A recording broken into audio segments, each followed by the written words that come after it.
Hello, everyone. Welcome back to Mad's Monday Morning Podcast, which paradoxically airs at nighttime.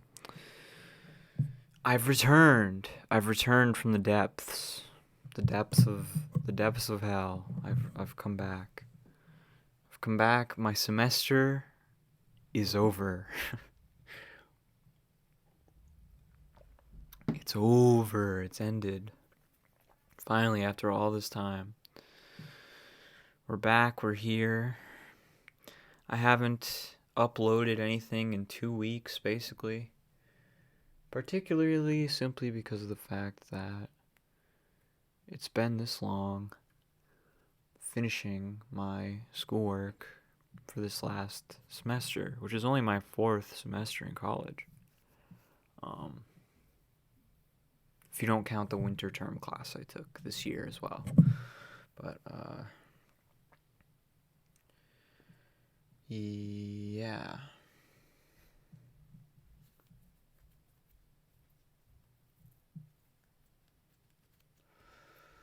I don't. I bet some people literally just clicked off. Like, they literally just clicked off of it. They're like, yeah, she doesn't have anything interesting to say. I got a debate to watch or something. I've got something like that. But yeah, I haven't uploaded for that reason. We're getting back into the groove of things this week, and I've got some plans. I've got some plans that we will reveal a little bit later in the towards the end of the episode. I will reveal what our extra exciting plans are.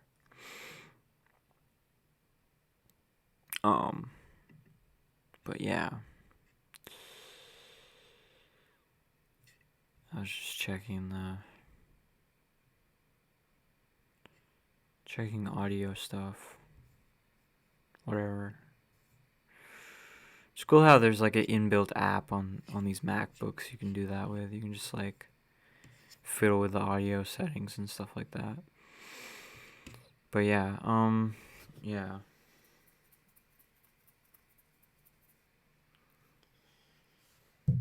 I just wanted to make sure that it's like connected to the microphone and not like but of course it's set up that way by default on Streamlabs. But yeah, anyways. It's summertime. We've escaped school. It's summertime now until we go back there again in the fall. But yeah. Such is the life in this era.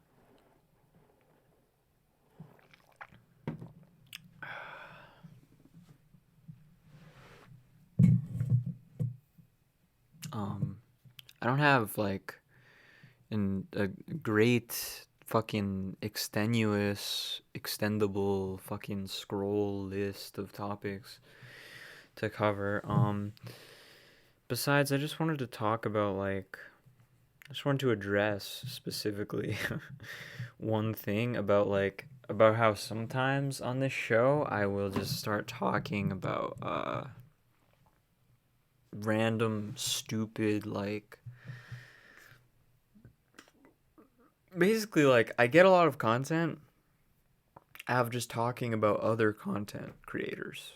And I am definitely self-aware of this, and honestly, I'll just let you all in on a secret or something, like a little backstage fucking behind the scenes insider info on this. I do that partly primarily number one, so that I don't not have content, you know what I mean? So basically I do that so I have content. It's really easy to get content out of that. Partly because that's one of the things that I will be thinking about in a day. Hold on a second here. Especially that day that I watched that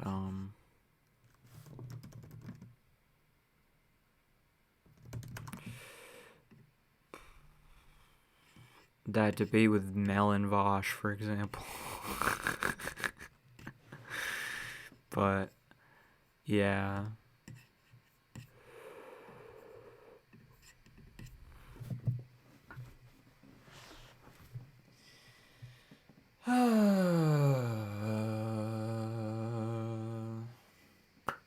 So primarily, number one, it's just so I have content. Number two, it's to get views. Obviously, of course, it's to get views. Are you kidding me? Like, duh. Of course, why I do that is to get fucking viewers. Are you kidding me? I know it's clickbait. I know it's clickbait. But I feel like I actually have something to say about it. So, like, if you have a problem with me, like, quote unquote, only uploading content about other content creators, then, like, the problem isn't with me at the end of the day.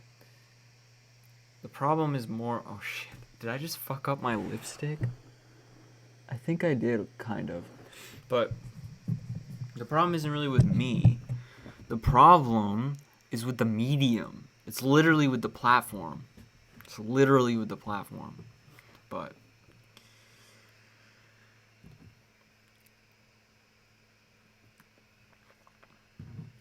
yeah, I just thought that would be something worth addressing, I guess. And honestly, this might just be like a short little update video more than anything, because like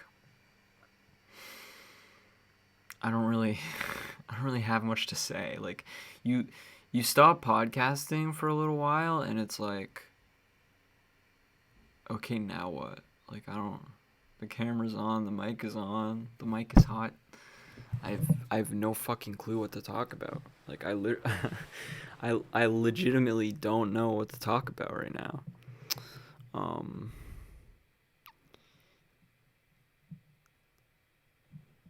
So like this might just end up being like a short little update video, but there is crazy shit happening in Palestine right now, which is like just total barbarism. Like they're literally destroying a mosque that is like so important to the Muslim faith, and like nobody gives a shit about this. The Palestinians are just being fucking occupied and oppressed by the Zionist fucking Israeli government, and nobody gives a fuck.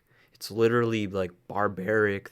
They literally killed children this week. They literally killed children. And people who are fucking trying to pray, they literally just slaughter these people like they're fucking animals. And they literally see them that way. They literally don't see them as human. It's absolutely fucking astoundingly disgusting and depraved, the shit that is going down in Palestine right now.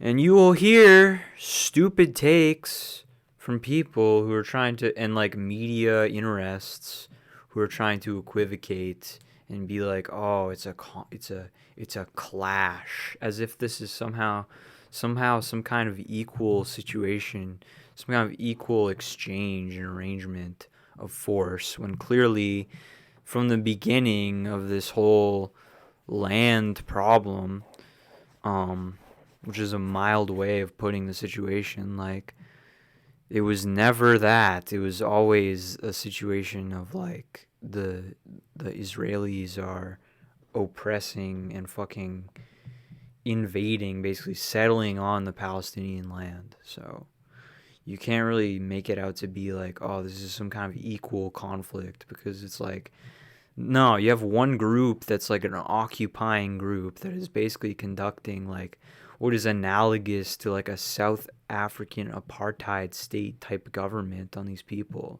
And then you just have like these people who've been here for centuries who literally are just getting their homes invaded on. Like it's it's not an equal situation. And even if they defend themselves with violence, this like they have the right to do that, basically. Like by any standard other than like Israeli law, they have the right to fucking do that. Like you can't say that some kind of group that we designate as terrorists are somehow now like on the level of a government that is literally trying to like ethnically cleanse their people and is settling and invading upon their homeland. Like you can't compare those things as if they're like somehow equal, because it's pretty obvious like the Israeli government is at fault more than any fucking other party here. And we fund them. That's one of the world atrocities that our government literally funds and arms and allows to happen. Um, but people will still talk about, oh, terrorism. Oh, we need to oppose terrorism. It's like, yeah, the US and its allies are the biggest terroristic threat to the peoples of the world. They literally are. It literally is that's the true thing that you won't find American media telling you. But that's literally the case, and that's literally how the rest of the world sees it. That's literally how they see it.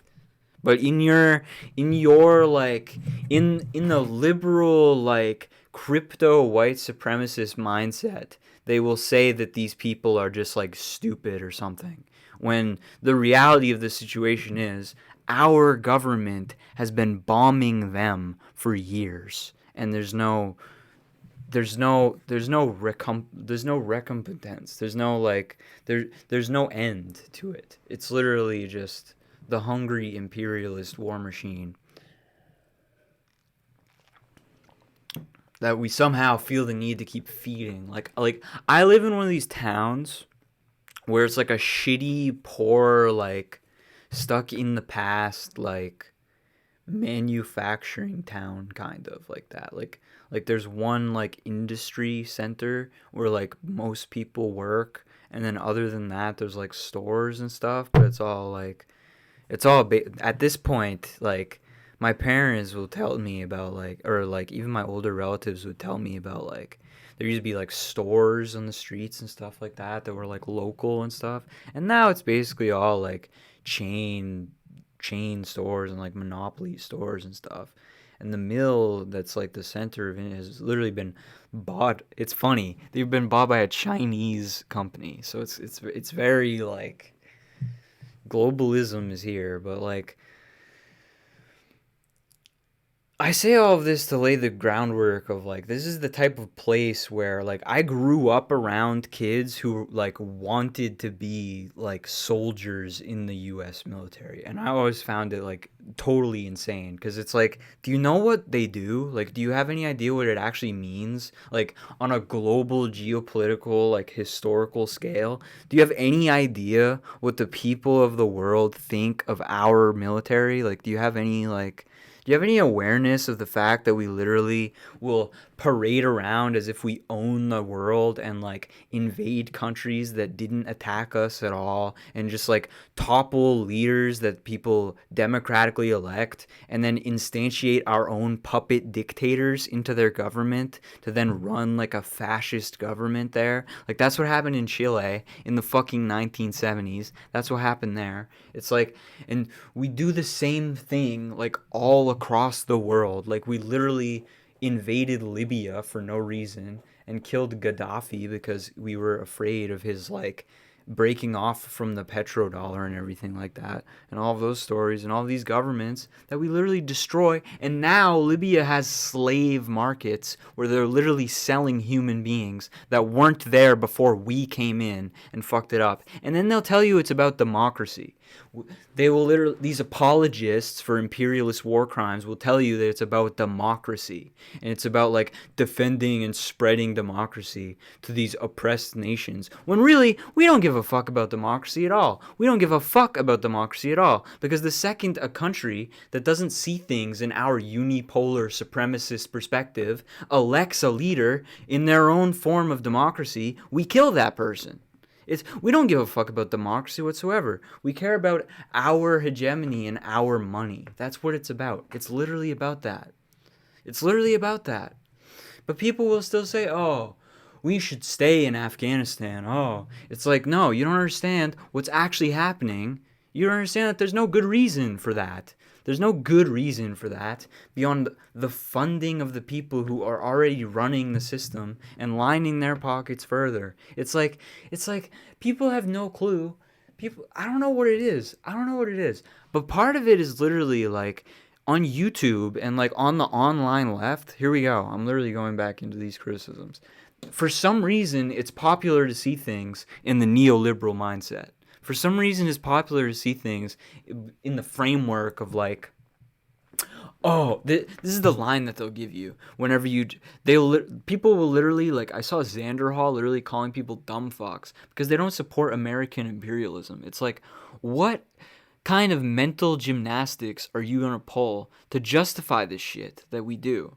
Like, like what in what world do you think that you're somehow being this like paragon of intellectual honesty when you're calling people dumb fucks for just having some simple modicum of human empathy for people who don't live in America?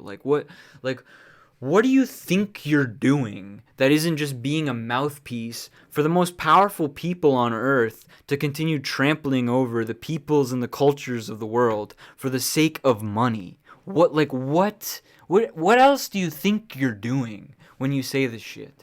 And they'll tell you like, "Oh, it's not that simple. It's not as simple as we should just not invade countries. It's not that simple." It's like, dude, that's not an argument, first of all. First of all, you're saying nothing. You're literally like burping when you say that. Like there's no meaning to what you're saying. You're not saying anything meaningful or substantial when you say, "Oh, it's not that simple. Oh, it's not that simple." It's like, okay, give me one good reason why we should have troops on the ground anywhere in the fucking Middle East at all. Give me one good reason. One good reason. Someone try, please. Somebody just try. I'm begging you to fucking try. Because I guarantee you won't win this debate if you try.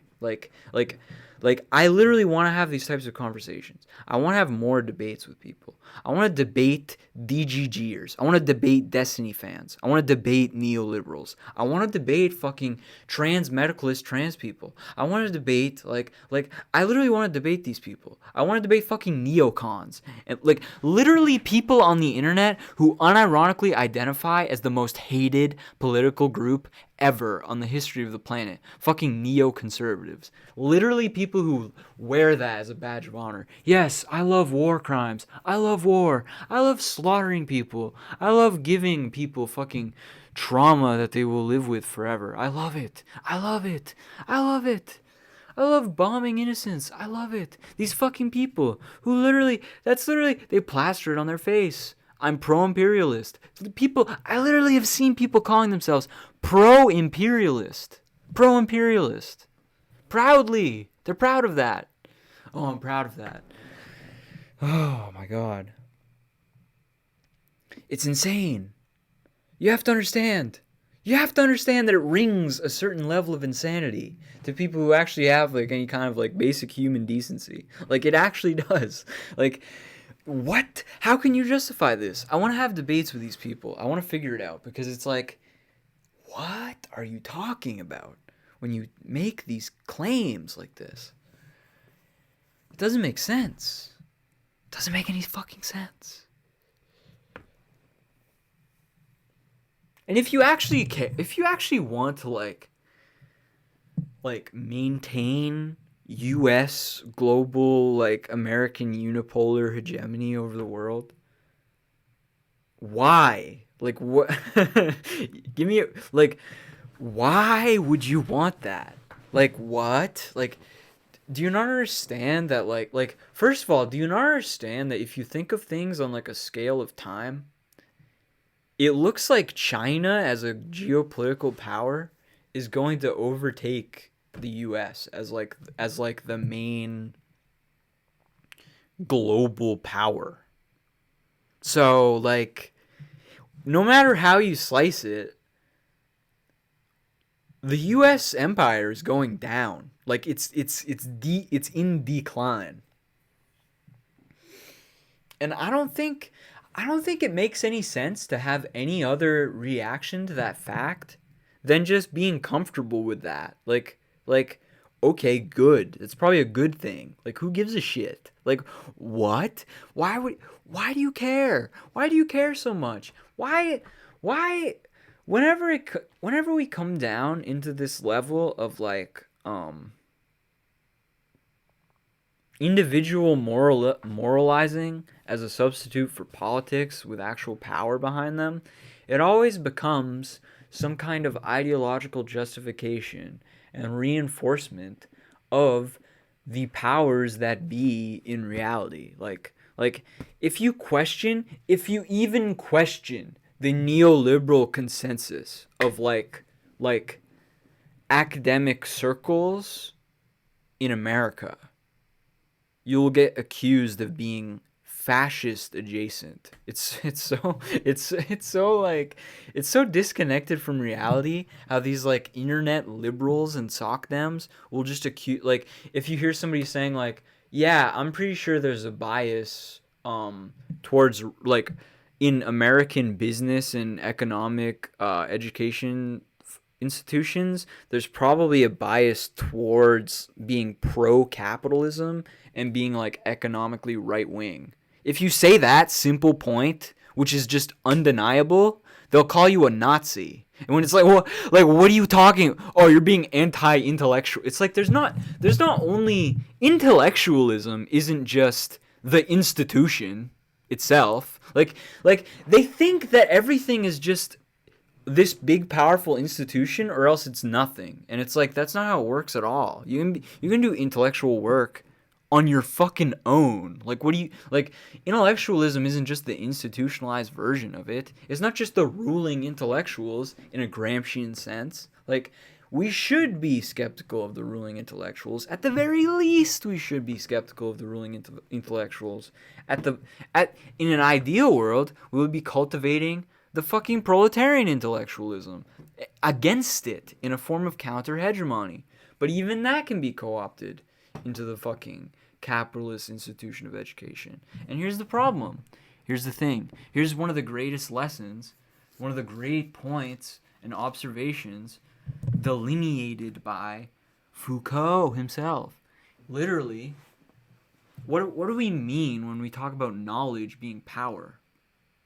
One of the ways you can construct a web of power over something is by constructing a codified language and sort of, in a Guattarian sense, a semiotic regime of knowledge around the thing. So if you know it, if you know the thing, if you dictate the terms the thing is described in, if you can define the thing basically in a linguistic sense on the level of language, then you basically have given yourself power over the thing. So, of course, an intellectual, educational, quote-unquote, institution is going to serve the function of indoctrinating people into the power apparatus. Because the thing that gives one power over something else is a knowledge of it. So, obviously, you just have to notice that simple thing. And it's obvious. It just becomes obvious. Like,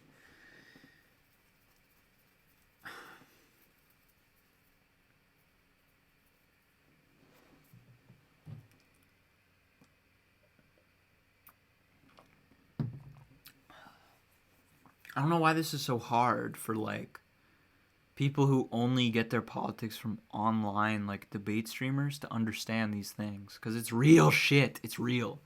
Like, but yeah. So we ended up actually going for a little while in this episode. It's good. That's pretty great.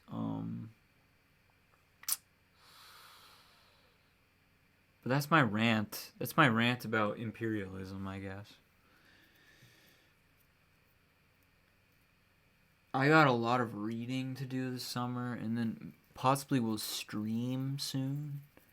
I want to start streaming again, and we'll be making videos, and yeah. I got exciting plans. I got very exciting plans for the future of this channel in particular.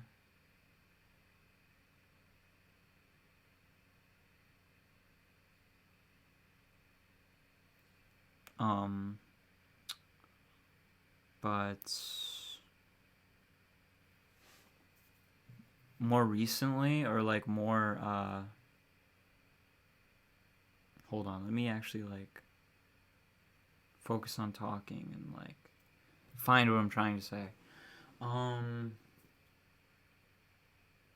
Sooner than anything, next week, I believe it will be next week. I have to read his paper, and then his like thesis. I think it's a thesis paper, and then we're having the Sartre scholar on next week. I think it'll either be next week or the week after, to talk about Sartrean Marxism, and really go in depth about philosophy on that episode. So stay tuned if you're into the theory part of this channel, and that will probably be like one of the best installments of this podcast.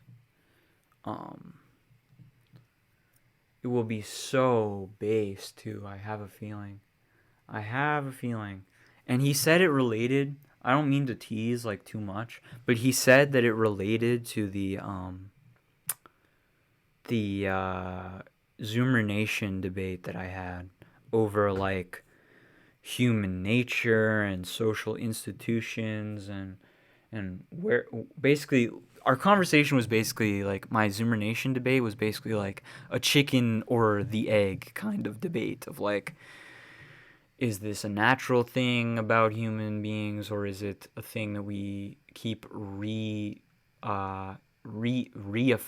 or like reinstituting, basically rebuilding, as we internalize the society that we're born into and then reproduce it. So like, yeah, obviously I was the latter position, because I don't really think, I think the concept of human nature is pretty philosophically and like intellectually bankrupt, but I kind of am excited to hear where Rike falls on that. So that's exciting. I'm excited for that conversation. And it's cool to talk about Sartre, because he's like, his existentialism is like the best existentialism. And I mean, I used to be more into that, but then I got more into Deleuze and Foucault and post-structuralism, because that was really like what I was looking for. But yeah, anyways, that's exciting. Stay tuned for that. And then this is it. So sorry, short one, but yeah, bye.